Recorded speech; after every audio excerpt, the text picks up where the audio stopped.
Write immediate is equivalent and then yung division then pass mo sa para monitor yung grades. Ja. Now, speaking of the equivalent, Eric. ang equivalent, the 25 items, so 18 to 19, that is 1.5. 20 to 24, that is 1.5. Yun, maklaro din. 25 per pen.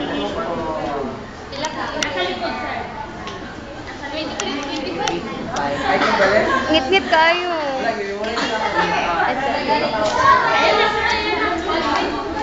Hi, Doy. Hi, Doy. Now, tomorrow, 20 Hi, items. Doy. 20 items, so ang passing score is 14. Pwede lang siya. So, 6 mistakes lang. I tell you, basagin mo karo.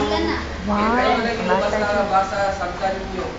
It's because indirect ako mga questions. For example, patients with who are taking lithium. So, you have to check for sa iyahan kidney functioning. Hi, Celine. So, sa mga itong mga test for kidney functioning.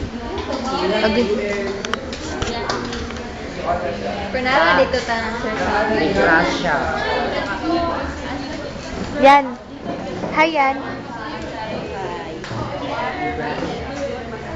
Eh, ano man sila? Nanay lang photocopy. Kapod eh. Kini, guba man siya kini.